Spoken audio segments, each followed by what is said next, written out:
Look at all that money, yeah, the money that they spent.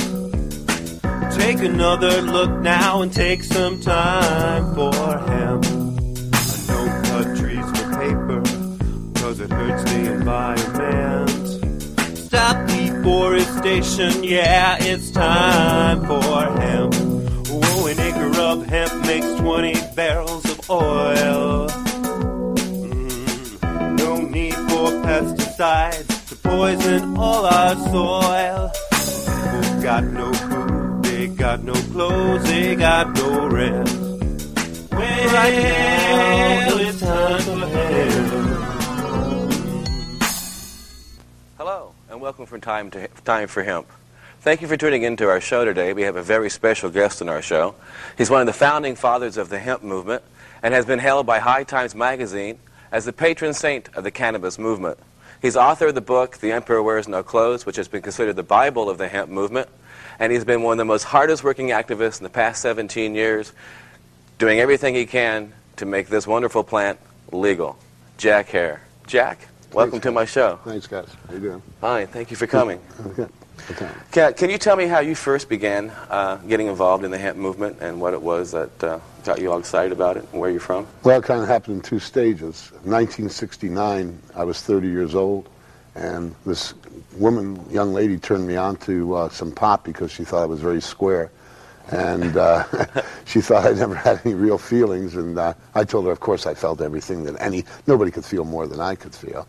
But she insisted, and because I liked her, I kept trying it. Nothing happened the first 2 or 3 times, and one day she came home with some Acapulco Gold, and she said, I want you to keep smoking these. And I got very stoned, and she put earphones on me, and I heard music in color, and I said, wow, this is the best I've ever felt in my life, and it's illegal.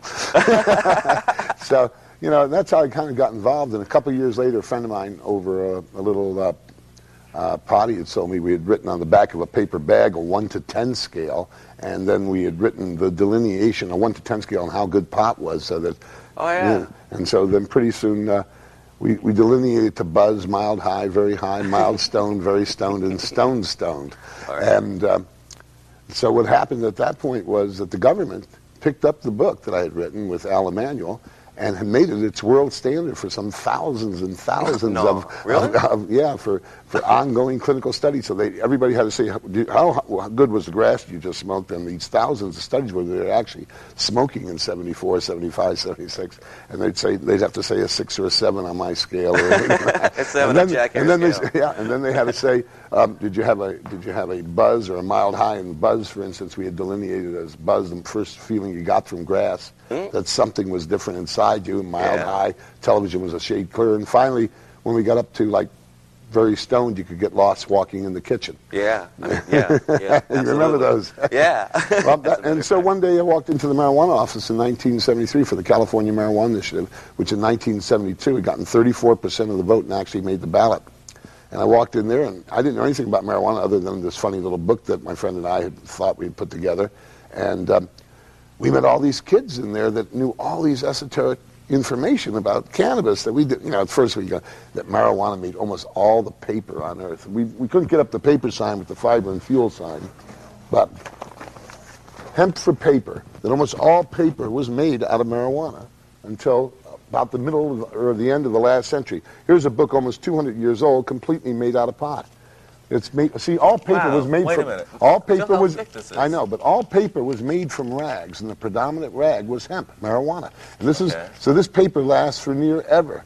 And in fact, if it was legal, its pulp would now make all of our paper. 1 acre of hemp equals 4 acres trees and makes every grade of paper. And also, these kids started telling me all the towels and diapers and all these other things. And I was just interested in getting high, but I thought that was an interesting idea. And this is 1973. Now, is that when you first began your research? Well, yeah, I started writing for them, and they told me things like, how could you not research when you find out this? I was 30, maybe 33 at this time, that canvas was the Dutch pronunciation of cannabis. That canvas sales, like in old Ironsides and all through the last century, that the word canvas meant cannabis, and canvas sales were cannabis sales. And canvas-covered wagons that went west were cannabis-covered wagons. Wow, what a trip. And then, all coming from this one plant. It was softer, warmer, longer lasting.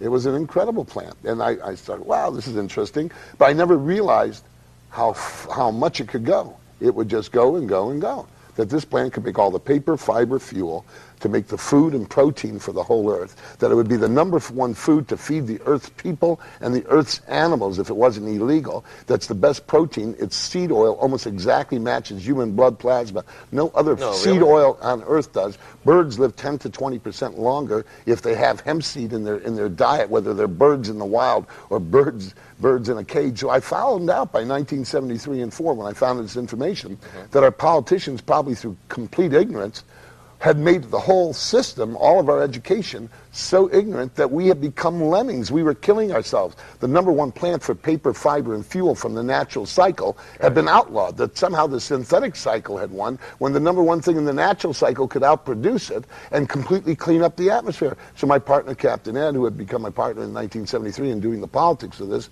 said, we have to teach everybody in the world. So we went around and told everybody. But it was a slow process. And as we did, we started to learn more about hemp. And that's how I got involved in the movement in 1973. Now, in your 18-year walk in this path, I'm sure there's been a handful of people who have inspired you, or should I say march in this path, because you've been out there kicking it. You really have. Yeah. And there's been some people who have inspired you, I'm sure, and I'm also confident you've come across reliable resources. Where have you found what are your statistics to back up all the wonderful things that you're spouting out? Well, all of them come from the Department of Agriculture, both the State Departments of Agriculture of Kentucky and Wisconsin, who, by the way, April 5th of 1991 is holding a brand new meeting on this. Okay. I found this in the archives this was the actual minutes of the congressional testimony in 1937 and the senatorial testimony. All plastic was to be made out of pot. All paper was to be made out of marijuana. Bulletin 404, 1960. The whole bulletin is here reproduced. It was actually made on marijuana paper, on hemp paper, hemp pulp paper, the first hemp pulp paper in history. So back there they were saying fiber, fuel, paper. And then in 1937, they wrote an article that was published in 1938 called Popular Mechanics' New Billion-Dollar Crop. Yeah. And this is exactly the way it appeared in Popular Mechanics in February of 1938. And what happened when this appeared is that it would make a new machine that brought the harvesting down from 300 hours to harvest and break an acre to less than an acre. It would make all the cellophane, it would make all the dynamite, 25,000 new products. First time the word billion had ever been used with an American agriculture crop. First time? First time it had ever been used with an American agriculture crop. And actually that everybody thought linen was made out of flax, but it actually says here in Popular Mechanics, echoing Britannica, that almost all linen was actually made from hemp, and that none but an expert could tell the difference. Here it says the paper industry offers even greater possibilities. An industry that amounts to over $1 billion a year. That's about 80 to 100 billion now. Wow. And of that, 80% is imported. But it says right here, but hemp will produce every grade of paper, and government figures estimate 10,000 acres devoted to hemp will produce as much acres as 40,000 acres of average pulp land. So the whole back of the book, what we took out is hundreds and hundreds of documents. It's all your documents. And so that everything we say in the front half, there's 300-400 documents that over and over and over show and prove and prove and reprove. They're all government sources. So you don't have to believe me. I was just curious. It's just it's a matter of record. Okay, now once you realized all this, and you started putting the parts together, this puzzle, and you got this whole picture, right? Yeah.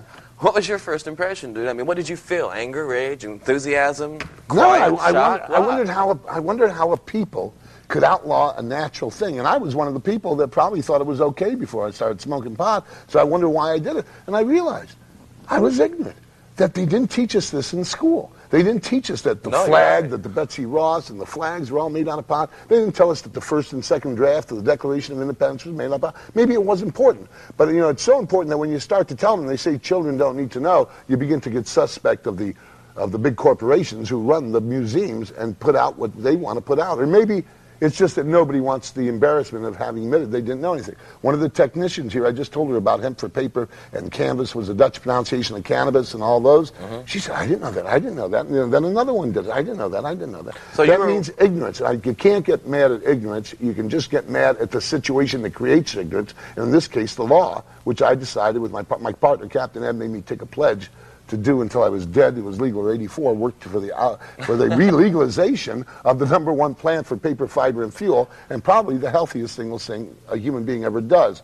Along the way, I found out that hemp, when you smoke it, dilates your arteries, lowers your blood temperature, body temperature, lowers your ocular pressure, dilates your bronchioles better than anything else we have, and finally, it lowers your stress, the number one killer on earth. So here is the healthiest thing that statistic after statistics indicated you might even live longer if you smoke pot every day than if you do no drugs whatsoever, and you lived 8 to 24 years longer than people that used alcohol and tobacco. What kind of idiot would make somebody else be a lemming for some stupid law that politicians in their ignorance must have made up? Because if they knew it, they'd be criminal and working for pharmaceutical companies.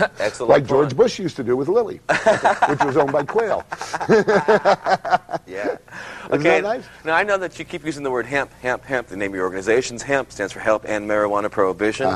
And hemp seems to be your favorite word. But in all honesty, isn't hemp marijuana? I mean, why aren't you using the word marijuana? Why do you keep using it, hammering it into people's minds as hemp, when it's really marijuana? Well, along the way, I began to read all this William Randolph Hearst yellow journalism, whether it was from him or from his newspaper editors or some conjunction. But his yellow journalism, what do you mean? Yellow journalism, Hearst, if you look up yellow journalism in the dictionary, it'll tell you William Randolph Hearst newspaper. It means when you do sensational, outrageous stories. And he was doing that with? Well, he was doing it with marijuana. He's had headlines, marijuana goads boys to bloodlust and murder in 30 days. Well, I've never seen anybody do anything on pot except get the munchies, So, I don't know. I mean, and they would say that marijuana turns man into a gunman, that axe murder smoked marijuana cigarette 4 days before. Oh, kind of like that Reefer Madness stuff. Yeah, well, yeah, and they use the word marijuana. And I look back, you know what the word marijuana comes from? The Mexican Sonoran colloquialism, slang, for intoxicant. It didn't even mean the flower of the hemp plant, since our politicians put out this, they call this marijuana, but actually it's the flower of the hemp plant, and the stalk, of course, is the hemp of the hemp plant. Or from it comes the hemp of the hemp plant. But the word marijuana became known by the poor people, the Mexicans and blacks who smoked it along the border and in the southwest and around New Orleans. And they called it marijuana or reefer or grifa.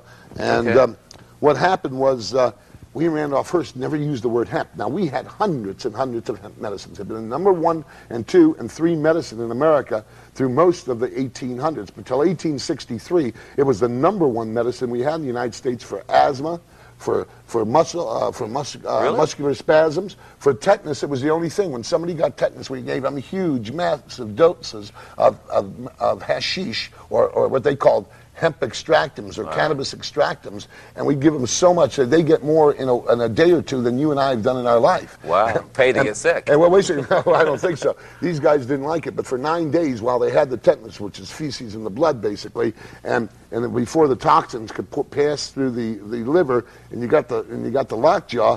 And the only thing that could keep your muscles soft enough so you didn't die from this, and to allow the toxins to pass, was to take huge, massive doses of hashish. Wow. And nobody ever died from it. In fact, I want to repeat that. There's never been a single death from marijuana, Casper. Not one? None that we know of, except at the hands of police. I mean, there probably is some car accidents, but it's well known that people do seem to drive a lot safer. They've done study after study after study, from car and driver to the University of Washington, and that they found out that people actually drive a little safer as far as getting home than even people that are straight. They just miss their freeway exits more often. But when you're straight, you miss your freeway exit, you go, wow. But when you're stoned, you go... As you go across the country, what kind of response do you get? What kind of attitudes do you receive in Nebraska, Indiana, Mayberry area, Well, in a lot of cases, we're talking to the choir. In a lot of cases, the people that show up 300, 400, 500 at the college are the choir. But a lot of the students bring along other students, force other students, people that have either read our information, our book, or High Times, and say, you've got to listen to this guy, you've got to dispute it and refute it and get off your position. And even people that smoke pot oftentimes think they're doing something morally bad because they were taught it was morally bad. They don't want to drink alcohol, maybe. They don't want to smoke tobacco, but they want to smoke a little bit of pot once in a while.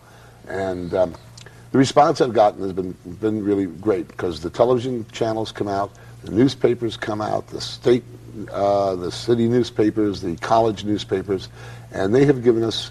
They come out usually with an attitude to treat us tongue-in-cheek, and then we challenge them with a $10,000 challenge. $10,000 what? Prove our information wrong. We give them a $10,000 challenge that hemp We're betting that there's no other plant on earth that you could outlaw the fossil fuels for cars, you could outlaw the cutting down of trees for paper, that you could, and if you were looking for the natural cycle from a plant that grows on earth, that all the other plants that grow on the planet Earth don't even equal a fraction of hemp on an annual, renewable, sustainable, latitude-wise, climate-wise, soil-wide, planet-wide, drought-wide basis. And hemp is the #1 plant that grows on our planet. And you got a 10 grand challenge stating that. Well, backing you up. And it's nobody. Well, one guy, Dr. Walker at LSU, took it up. A doctor of horticulture took it up.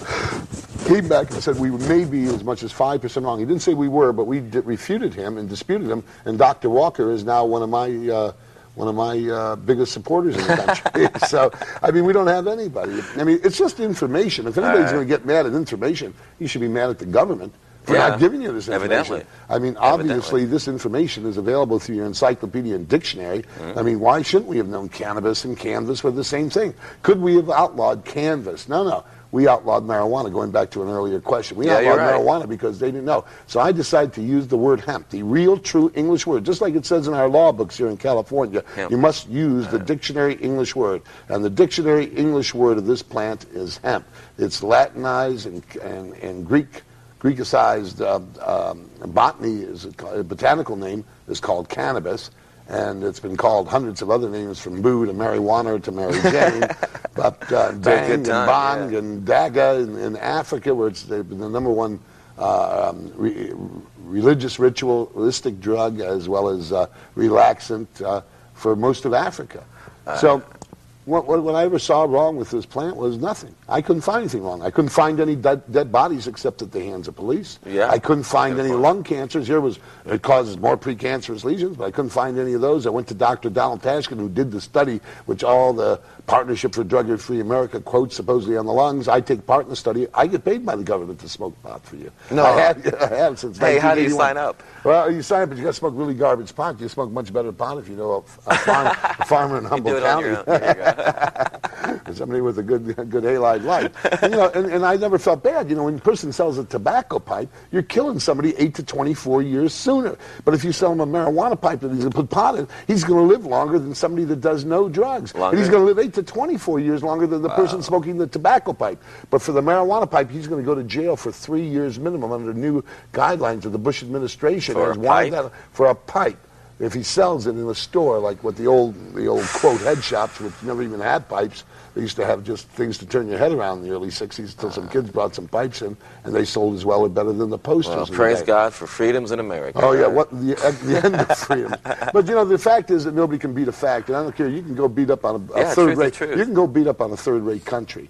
But when you start beating up on millions of its citizens, 20 or 30 millions of citizens, and telling us we're crazy, when we have the #1 plant on earth for paper, fiber, and fuel, that we don't need to take fuel out of Kuwait, we do not need to put carbon dioxide up in the atmosphere from fossil fuels that stay up forever, that we have an annual, renewable, sustainable plants on earth that can do it, and the one that does it best is outlawed, then it's a pretty insane society.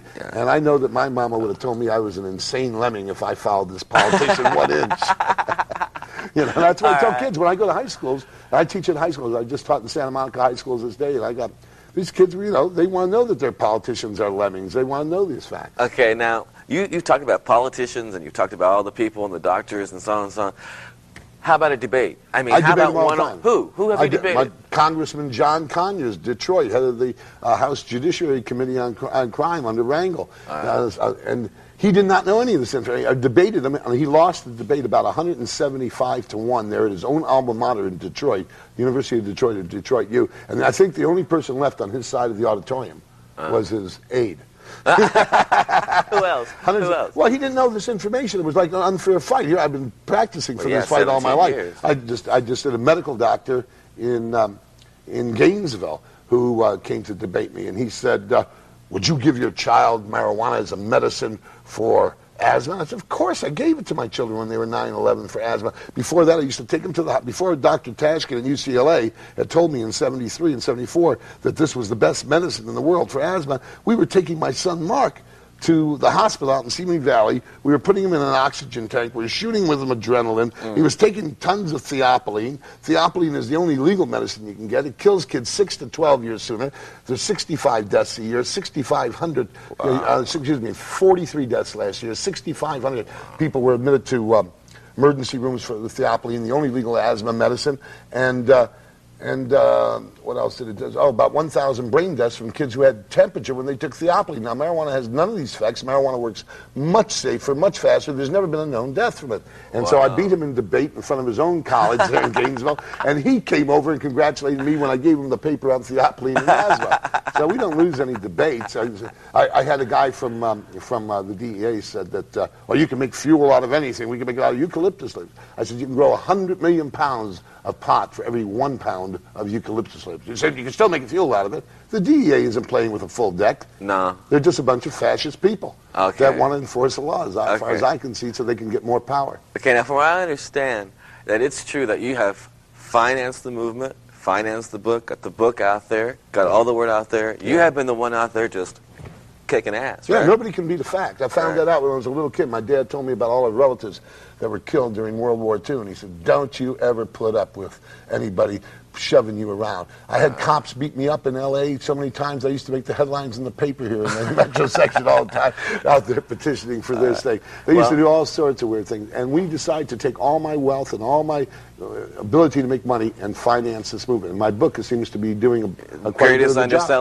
Underground book in the country. Yeah. Is there any closing statement you'd like to make the moment you got just about 30 seconds or so? Thousands of kids have come and told me their whole families have come back together over hemp, that they've read the book, brought it to their moms and dads, and they're together again, smoking with their parents. So I'll tell you, the time for reefer madness is over. Yay! And the time for reefer gladness should begin. All right. All right. I'd like to thank Jack for being on our show. It has been educational and eye-opening and fun. Thanks, guys. And I hope that this show has an ability to bring the truth out to the nation. And remember, the next time you see me, you'll know that it will be time for him. I hate kittens. Say, did you ever meet that reefer man? No, I never met the guy. Tell me about it. Oh, no, you're not kidding me now, are you? You never met the reefer man? Oh, no, you never met the reefer man? And yet you say you swim to China and you wanted to sell me South Carolina? I believe you know the reefer man. Did you ever meet the funny reefer man? You never met the funny reefer man? And yet you say you walk the ocean anytime you take a notion? Yeah, I believe you've seen the reefer man.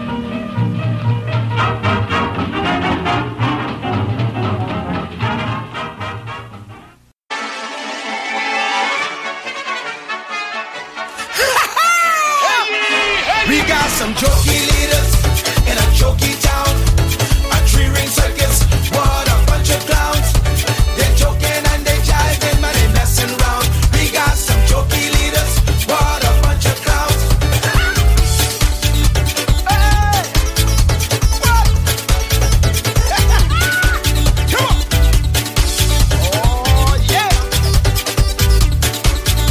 Watch this! The House of Parliament must see a jokey place, 'cause all I see is laughing when I looking at their face. They chuckling and giggling like something sweet in there.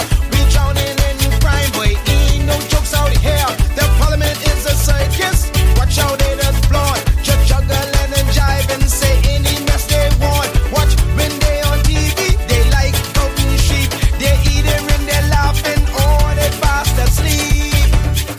'Cause we got some jokey leaders in a jokey town, a tree ring circus, what a bunch of clowns. They joking and they jiving, they messing around. We got some jokey leaders, what a bunch of clowns. Hey! What, man? They jokey. They funny too now. Nuts! Hey! Come on. When I say a tree ring circus, that's how them clowns just be. Round, you're taking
You're listening to the Time for Hemp Global Broadcasting Network.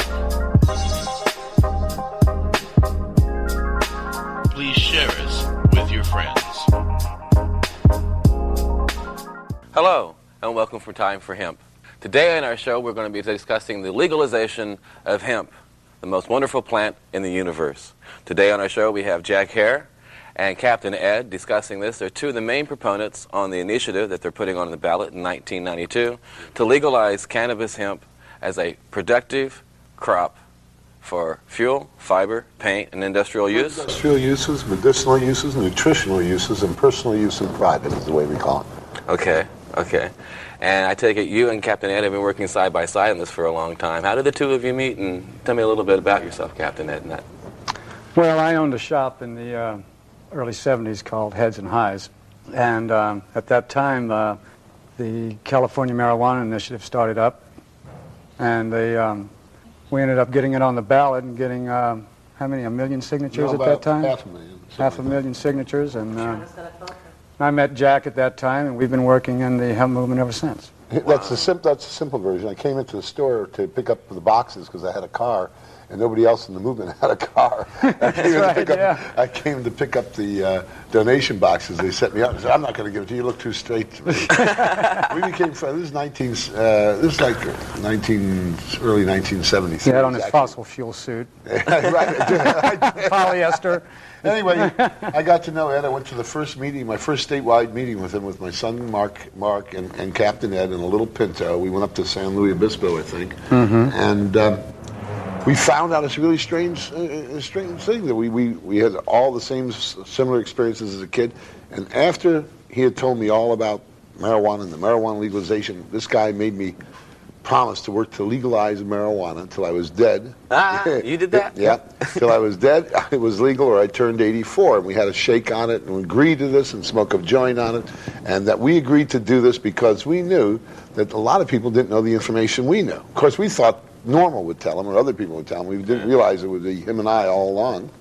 But we made this agreement, and we thought it'd be legal by 75, 76, because of all the incredibly positive medical stories that are coming out about marijuana extending your life, being good for you, good for your glaucoma, chemotherapy, lowering stress. We were sure pot would be legal totally by 76, 77. So I didn't mind making an agreement when I was 33 years old to not quit till I was 84, because I figured it'd only take 2 or 3 more years to legalize it. Okay. Wow. Very surprised.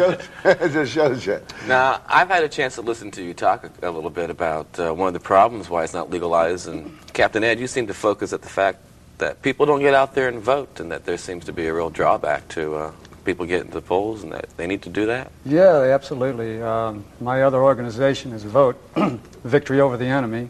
Hey, I like that. Which is the unregistered voter in the state of California. Oh, okay. What we have to do is upgrade our standard of voting. We can send people to the moon, and we're sending satellites into outer space.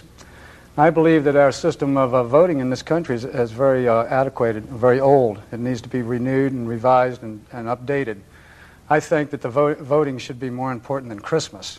Okay. I think that we should spend a lot of money on educating the people. Look at it this way. The government is in favor of the United States public to vote. I feel that it's our duty to show them, or to find a way to help the government find ways to help people vote. And I think with television, the telephone, computer optics, and satellite dishes, and all this technology that we've got, we should be able to sit home and vote on all these important issues. And I'm sure the government wants everybody to vote.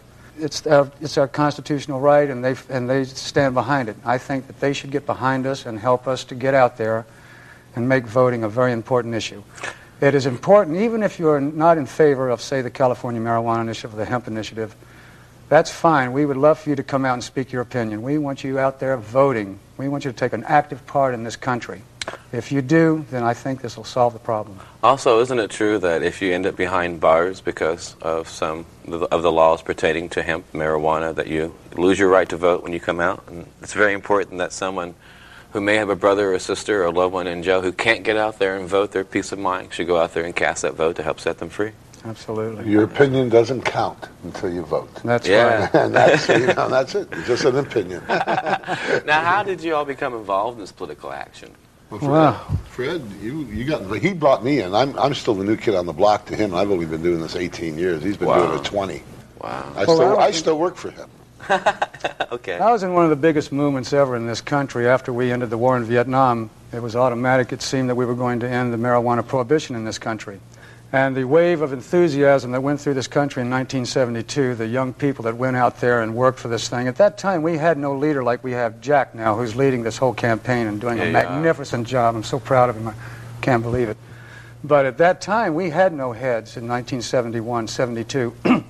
It was just the people so caught up in this movement that they were running in from all over everywhere and coming to me, and they educated me on it, and they got me into it. I didn't know anything when I first started in this. Who were the people who got you? It was the people on the street that would run into me and say, "Did you hear there's a marijuana initiative on the ballot?" And I went, "No, I didn't know any of this. What's going on?" He said, "Well, some guys in San Francisco, Gordon Brunell and Michael Ulrich, who owned a Morphia paper company, had sponsored this California marijuana initiative, and it just kind of like grew, and everybody was going around. There were no bosses. When I started in this, and I got over 140,000 signatures out of my store in a 5-month period, and I didn't even know I did it, because I didn't know what I was doing. I was young and dumb, and full of excitement. I really thought this was the greatest thing in the world, and we were going to change the world. At that time, I knew nothing about the benefits of marijuana except the, getting high, and I didn't think it was a bad thing. And have either of you gotten disillusioned down your road of path? I mean, you got to come across a lot of people who are like walls, and so many days in and days out, and blood and sweat, and people. You're going 17 hours a day, and the people you hire only want to go home in 8 hours, and you're pulling your hair out saying, "This can't be, this can't be." You got to. We've registered over hundreds of thousands of people in the last 20 years, and Jack and I have been on the streets. The two most important reasons people don't vote in this country: they're afraid. They're afraid they'll lose their job. They're afraid the government will find out and take their firstborn. I stand there and talk to these people. I cannot believe that in this country I'm hearing this. And if I was in Russia or somewhere like that 20 years ago, I was hearing this, and today it's even worse. Police Chief Ed Davis of Los Angeles in '72 took the California Marijuana Initiative, went in there with his people, with his intelligence people, to the Register of Voters, and pulled the names of the people that signed it and said he was going after it. There was such a hue and cry that that it was illegal for anybody in government ever to see a petition again, and special laws were written. Whoa. But then Chief Darrell Gates in 1982 or early 83 went into Lyons Lair, a store, and seized the petitions, had his police officers say that they were going to seize our petitions in there, and arrested the people in the store and said that they were going to use the names that had signed the marijuana petition to go after and see what other type of illegal activities they were doing. Well, that has a hell of a chilling effect on people. Can he do that? Ed and I stood our ground, went against him, went through the newspapers. The newspapers finally brought him up over and over again until he apologized and gave the petitions back, and they agreed not to look at them. But do you see what kind of chilling effect that has? Hey, you want to sign a petition? Oh, no. It's almost Darrell like Gates. They don't want us to register people to vote. Yeah, well, and Darrell that's Gates has got a the most reputation American across the thing you nation can do. I went to jail for 15 days for registering voters after dark on federal property in 1981, I think it was, registering voters at the FBI building. Ed and I had set up a 24-hour-a-day voter registration booth and signed the marijuana initiative in 1982. And we took over the outside of the building, not the inside, but the outside. Busiest intersection in the United States at the corner of Wilshire and Veteran, between Veteran and Sepulveda. And here we had 92,000 cars a day, thousands of people parking behind the FBI building, and they arrested us, and they said, you cannot do this. I said, well, I'm not going to pay you a fine or go on probation. So I did 15 days in prison rather than give them a $5 fine. Wow, we had... It grows all along that area. Yeah. They grew 350,000 acres in the Midwest for the war, and there's still thousands of acres growing wild. In fact, if we sent our Natural Guard to Nebraska to plant hemp and turning it into methane, methanol, and catalyzing it back into gasoline, instead of sending our National Guard to the Middle East to fight for oil, we would be saving this planet. You won't save the planet no matter how much oil you burn and how many trees you cut down, but hemp is the best thing we have on Earth to replace the synthetic cycle and the fossil cycle with the natural cycle, and to make all the paper on Earth. Yeah, but now you're coming to the National Guard going to the Middle East. I mean, they're awfully busy, too, invading Humboldt County, aren't they? Invading yeah. They really have their hands full with this war. Well, in Hawaii, when I was in Hawaii a few weeks ago, while the war was still on, the National Guard was not allowed to go. None of the Hawaiian National Guard was allowed to go to the Middle East because they had to stay home to actually fight the marijuana crops. They were there to fight a bigger enemy, Bush told them, than Saddam Hussein, marijuana. I wonder if Bush knows he was holding on to pot when he jumped out of the parachute webbing was all made out of hemp. Who knows what Bush knows? You know what I mean? He's passed laws so we can't find it out. Now, why is it so important to the two of you that hemp succeed with this legalization? I mean, what is the real drive behind what you're doing? My drive behind it is the fact when we first started out, we were just wanting to get high and smoke pot. We'd run around to people and say, would you sign the marijuana initiative so we can get high? Okay. And then I realized back in the early 1980s that this wasn't going to work, so I started looking for alternative reasons. I think it was the medfly that came along back when we had our office over there on Victory Boulevard, and I was thinking of a way to save the farmers in this country, and all of a sudden I thought, well, you know, the hemp crop would be a good cash crop for the farmers to grow with this with the medfly problem. And now with the problem with the government and the farmers losing all their farms and things like this, it's become such an environmental issue. Like we're saying right now, it's not marijuana anymore. It's hemp. It's the environment. We're fighting for this environment, and over the last 20 years, we've realized that we are trying to save the environment. We were trying to get high in the early days, but we've grown up. We're still trying to get high. We want to get high. There's nothing wrong with that. Well, but right now, we have babies. We have little children. We want to save this planet. Yeah. We want to educate the public of the truth. You know, we bet a $10,000 bet that nobody can prove our information wrong. And where's the DEA agent? Where's the DEA agent? Where's the police officer? Where's the Daryl Gates? Where's the scientist from the Department of Agriculture that's got a better plant on Earth? I'll tell you, working in the hemp movement has taken me all over the world so far, and I'm loving Even to it. Europe, right? Even to Europe. With the Even all over Europe with Jack's book and this message. I walked around all over Europe with a great big box full of 50 books of The Emperor Wears No Clothes, bumper stickers and buttons, and I stood up in Frankfurt, Germany, all over Germany, Paris, England, selling this book and educating the Europeans. And now we're in the Hemp Museum over there, right? Yeah. We're in the Hemp Museum over there. Yep. Okay, now I understand you're doing not just one, but two initiatives that you're working on. You're doing the hemp initiative to legalize hemp cannabis as a product, crop and so on. And then there's this one for the fully informed jury. I guess the jury has to be told that they can change laws or something? Well, or what's all jurors knew this information until 1967. When you served on a jury, you knew that if there was a bad law or you thought it was a bad law or you could listen to the defendant's motives, you could vote down a bad law. It was our protection. Before we had a Bill of Rights, we had this law I know we're not supposed to know it. Since 1967, over a 1964 case, the government has outlawed that you find out or know that you have this right or you can't serve on a jury. When you serve on a jury, the judge asks in voir dire that he says to you that if any of you disagree with the law or as law is written, you must excuse yourself from the jury because you must follow the law as written. If any of you think that you can go your own way, then you cannot serve on the jury. Well, until 1967, that was a lie. Every juror knew that he had the right to overrule the judge. Well, the first rule from the Peter Zenger case in 1735, where the jury overruled the Crown when the Crown said you couldn't say anything bad against him, and the jury came back innocent because he had told the truth about the Crown, until John Jay and Tom Jefferson said you've got to have juries as the final check and balances on the executive, legislative, and judicial branch. So what we've done is we're not changing any laws. We are proposing a constitutional amendment for California, and we hope for a model for the whole United States. And all it does is redelineate and tell what rights you have as a juror. That's already the law, but if you know you have this right now in California, you can't serve on a jury. We're making it so you can have this right and know you have this right and serve. If you know you're right. If you know you have this right, you can't serve on a jury. It is your right. So you have to, now it's Republican to me. It sounds like catch-22 to me. In Kentucky, aren't they using this law right now? Half of all the prohibition cases in the 1920s and 30s ended in hung juries because the juries knew this, and the prosecutor and the government stopped prosecuting. That's happening in Kentucky right now. On growing case. The purpose of this act is to assure that jurors are made aware of A, the juror's inherent right to judge whether the law or laws applicable to the case being tried are unjust or misapplied. B, the jurors' traditional right to vote according to conscience. To this end, juries affected by this act shall be allowed to hear evidence concerning the defendant's motives.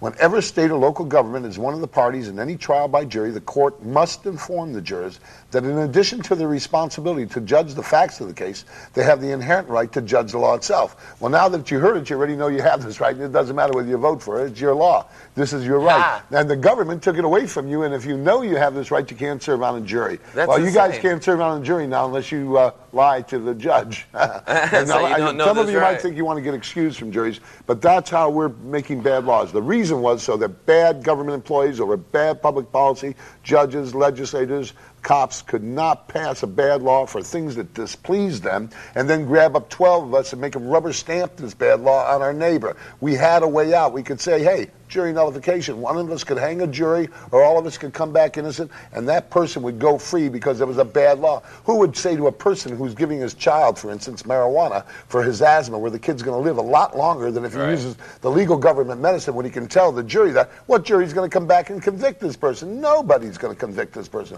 Well, so the law doesn't want you to find out this information, so you can't hear defendant's motives. Under this, you will hear defendant's motives, and you can go according to conscience. Wow. I mean, who would rather see a kid die than get well and get high? Really? You know, for asthma, and live 6 to 12 years long. Go home and tell your mama that you want to die 6 to 12 years sooner so you can be a good government person. I drug. That's right. That's Now, right. do you think you're going to succeed? Oh, yeah. Why don't you? Nobody can beat the truth. Can anybody beat the truth? Absolutely not. No, absolutely No not. way, man. This man and I have been out there telling the truth, and nobody's ever said we're wrong. They keep arresting us 33 times. They have beaten us in jails. They have done physical things to me. I'm not going to describe on this air, but there's nothing that can beat a fact, and and I don't care how popular a president thinks he is. When people realize that he's killed off a planet and he's killed off the knowledge of a planet, and he's allowed millions of people to die prematurely and in pain and in misery, and has ruined the quality of life that can be gotten with a good, simple medicine that never killed anybody except at the hands of bad public policy and police carrying out bad public policy with a vengeance. Get down, dude. Say it like it is. Yeah. And here are the health statistics. You live longer if you smoke pot than if you do no drugs, and 8 to 24 years longer than people that use alcohol and tobacco. All right. Well, again, then remember, the next time that you see me, you'll know that it's time for hemp.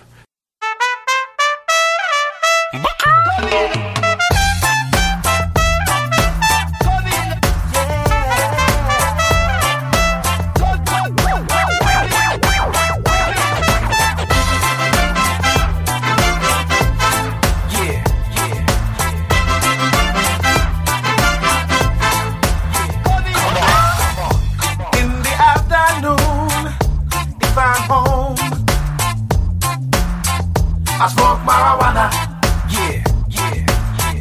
and in the evening time, when I'm alone, I smoke marijuana, Oh, marijuana,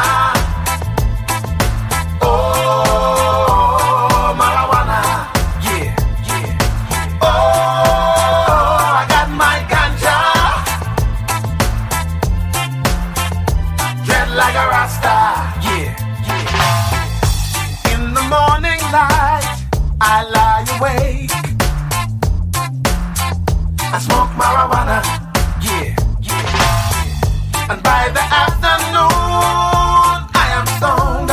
Oh, marijuana, Oh, marijuana, marijuana.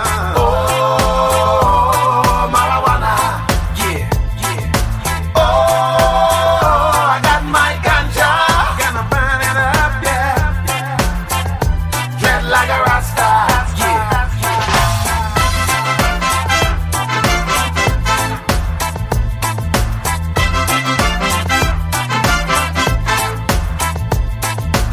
Smoke it up, marijuana.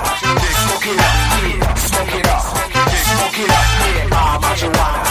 Smoke it up, smoke it up, smoke it up. Take that weed out the bag, sprinkle it slow, cross the zigzag, hold it up, roll it up, tighter and tighter, grab your lighter, flick it, pull the smoke, be cool, don't show. let it out. That's what getting high is all about. Look through the bottoms of your eyelids. Feel like you did when you was a little kid. Happy, positive and mellow. Spreading love on to the next fella. Or lady, I look like I'm shady, cause my eyes are redder than Grady. You know the boys from my neighborhood. We look real bad, but we feel so good. And if I'm old and gray and I live alone, what you gonna do, homeboy? I smoke marijuana. I'ma be right there with you. Come on. And in my garden I will grow my own. You gonna grow it? Hey. Marijuana. Sing it. Come on. Oh, marijuana. Hey, speaking of which. Oh, marijuana. Can you pass that over here, please? I got my ganja. I'm about to get my ganja. Yeah. Dread like a rasta. I'm gonna treat it like a rasta. Come on. Oh, I got my ganja. I'm finna get the blunt. Yeah, man. Dread like a rasta. Let me hit it one time. Oh, how I wish I was in Jamaica. Alright, we can go there. We dread like a rasta. Yeah, man. I got my ganja. Dread like a rasta. What's up? Yeah. Marijuana. Gonna burn it up, yeah. Yeah. Marijuana. Gonna burn it up, yeah. Marijuana. Gonna burn it up, yeah. Marijuana. Did you know that you have cannabis receptors in your body, in your cells, in your DNA? Chalk that up to one more thing your government never wanted you to know. Not only is cannabis friendly to your metabolism, THC, the most biologically potent component of cannabis, is actually manufactured by your own body. And your cannabinoid receptors are stimulated by a lot of other foods as well. So if cannabis plants are bad for you, so are things like carrots, broccoli, citrus fruit, mustard, and chocolate. Classifying cannabis as a dangerous substance was one of the most blatant and bold frauds ever perpetrated on society. Cannabis, when used properly, is as boring as any other vegetable and as necessary to your health. Cannabis is packed with essential nutrients and healing properties when it is fresh and not heated, dried, or aged. When cannabis is fresh from the plant, it is not a narcotic. It does not make you high. Your body's cannabis receptors are looking for the fresh, raw, unprocessed plant.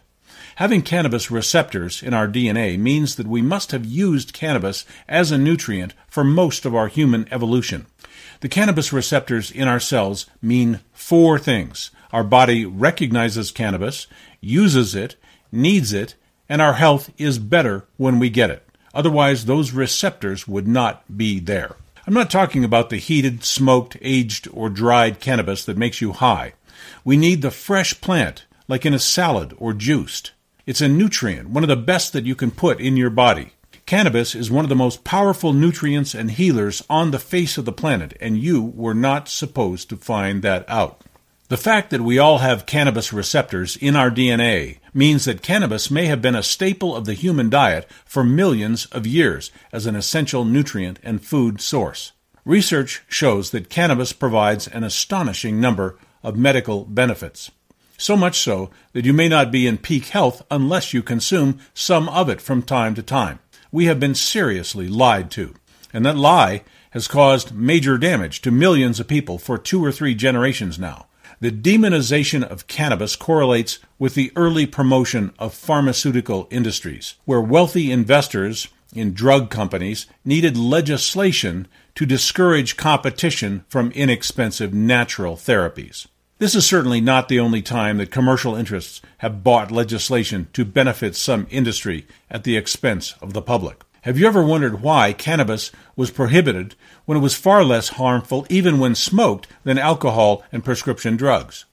We've been so thoroughly misinformed that a powerful healing plant was made out to be a killer drug, and most people who are alive today cannot even remember a time when we were not lied to about cannabis by our government, our schools, our police, and even our friends who make the mistake of trusting what their government tells them. If they had not put cannabis out of our reach, we would be curing ourselves without their toxic drugs, their overpriced healthcare programs, and their legal harassment of absolutely harmless use of an amazing plant.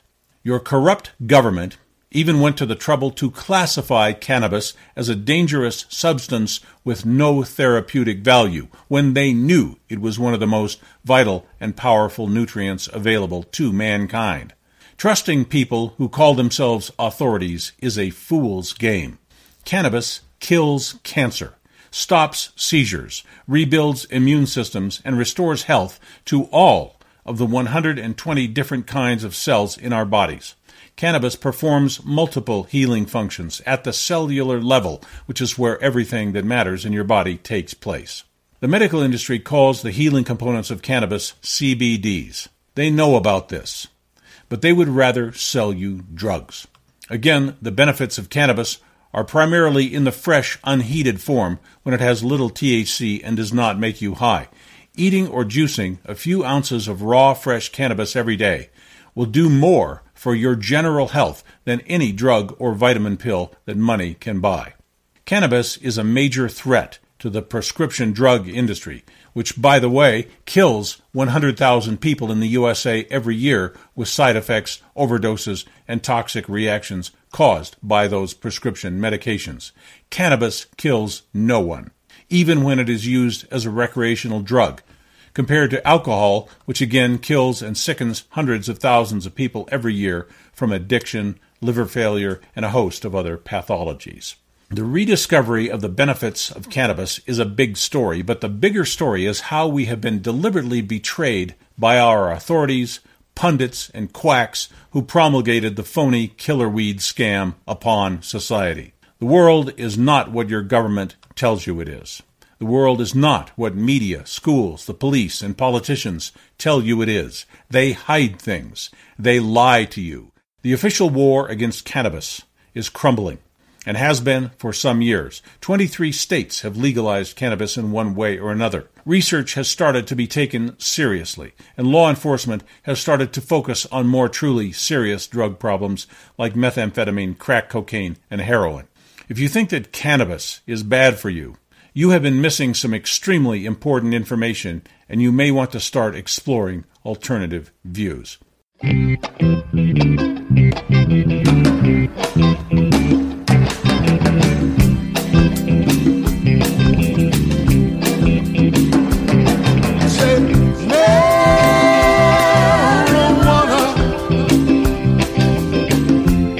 I've been very good to me. I said, marijuana.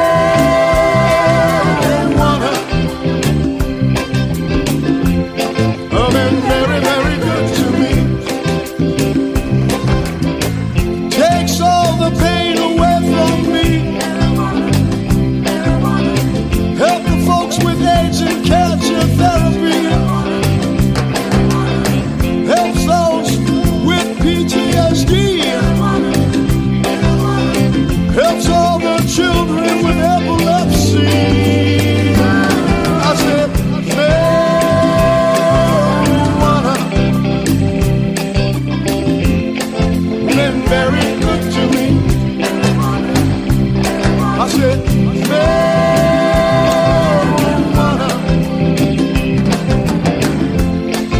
Been very, very good for me. Make soft clothes and sails. Goes all the way back to Egyptian tales.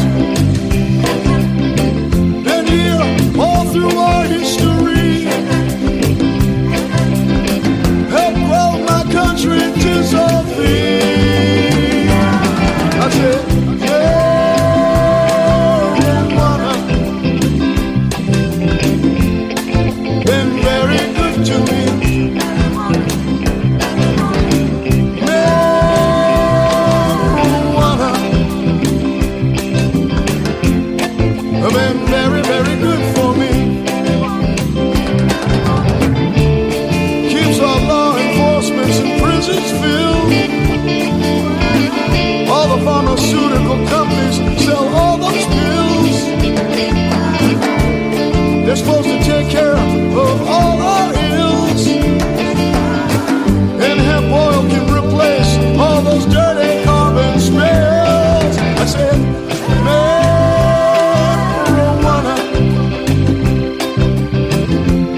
just oil-free. Help me with anxiety. I said, marijuana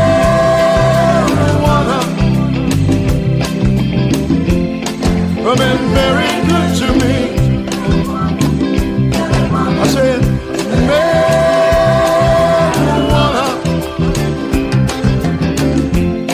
has been very, very good for me. They're keeping all those corporate prisons filled with sick patients, all the poor and all the ill. Legalize it, utilize it, manufacture it, please. Make some jobs for you and me. I said, marijuana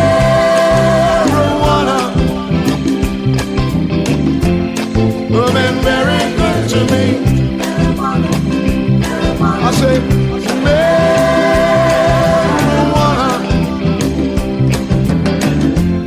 has been very, very good for me.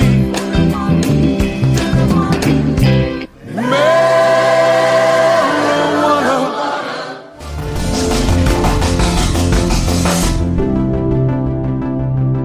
You are listening to the Time for Hemp Global Broadcasting Network. The only broadcasting network dedicated to ending the global war on drugs on iHeartRadio.